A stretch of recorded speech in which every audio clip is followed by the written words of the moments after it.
Ladies, drive men to respect your virtue. Yes, it's a hot topic for me. Probably it's for you too. We're going to do more than just tips. We're going to tell you exactly what to do. And wait a minute, it is simple. That's right. Right off the bat, we're going to be super transparent with you. Because this girl right here, she handled me like a pro. And that was exactly what I needed. Yes, handling him like a pro is right. Hold on, wait. Give us some of those like and subscribe buttons. That helps us share more videos like this with more people. So you know what? Thank you. So honey, tell them how I handled you. Well, I'll be honest with you. I'm a better man today than I was before. And before, when I thought that things were going right on a date, I figured the date would end in a kiss. And then if the relationship is starting off well and we're going in the right direction, then by the end of the first month or so, we're probably being intimate. But here's the thing. On that first date with you, honey, it was so amazing. I think I fell in love with you across the table, across sushi with you. Wow. And we got to the end of the date, and I actually was not yearning for anything else. I wasn't looking to get that final validation with a kiss from you. The evening was perfect, even without the kiss. I don't think you were quite convinced yet, though. No, not at all. So it took a while for us to have a second date and eventually a third date. Oh my goodness. But let's jump straight to the garden. Yes. You see, after these dates and all this time, I'm thinking, I'm still looking for our first kiss.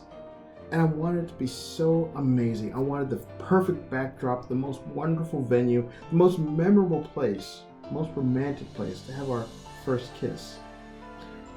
And while I'm trying to think of where to go, Winona suggested that we meet at these botanical gardens for a stroll. I thought, wow, she's thinking the same thing. All right, so we get to these gardens. We start walking through. 5 minutes in, she stops by the waterfall. And I'm thinking, oh, this is it. I'm finally going to get to kiss this beautiful, beautiful girl. And then she says some words that I just could not understand. Go slow. Go slow? Yes. We have to go slow, she says. Yes. And I'm thinking, how slow do you want to go? I haven't even kissed you yet. Okay, so clearly, that's what I thought. That's not what I said. I gave her some reassurances. I said, you know what? I am looking to cultivate a long-term relationship. That means I don't need to go stampeding for immediate validation. What I'm looking for can take some time. And I'm willing to take them time. I'm willing to take that time because I believe you're worth it.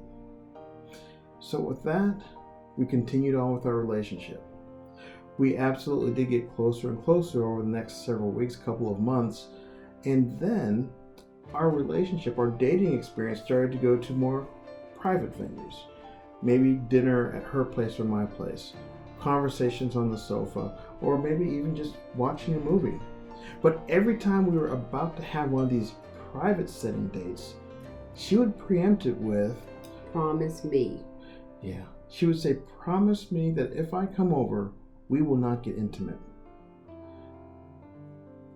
And there was still a part of me that thought, I'm a little disappointed that she's putting that out there, but there was also a great respect there with me thinking, you know what, if she's asking me to promise her, one, she is thinking long term, and two, I have an opportunity to show her how much I respect her decision.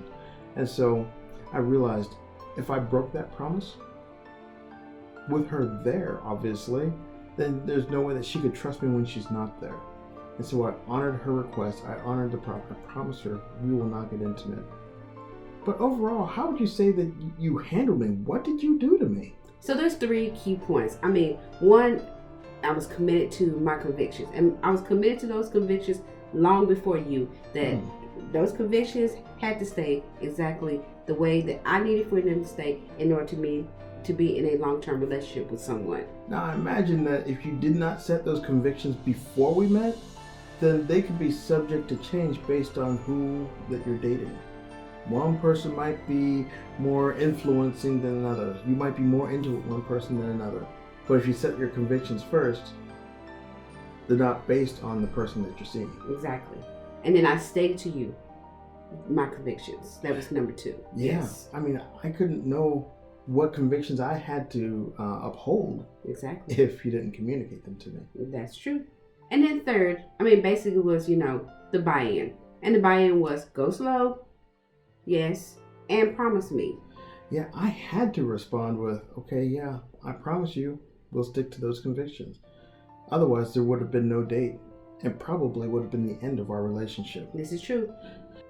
So all of this is good general guidance, but if you want some private, personal coaching to fix your biggest problem in dating right now, get on the phone with us. We'll leave you a link in the description. So let me get this straight. You want people to call us. We will actually listen to their personal dating problems, identify and solve them, and wait for free. So how's that going to work? Just hit the link in the description. It'll take you to a scheduling page that you can choose a time that works for us and works for you. And we're going to help you fix that biggest dating problem that you have. All we ask is that you be serious about finding and cultivating a long-term relationship. Now, we're Winona and Rob Hollis, your relationship experts, praying for an abundance of blessings for you. Yes, for you.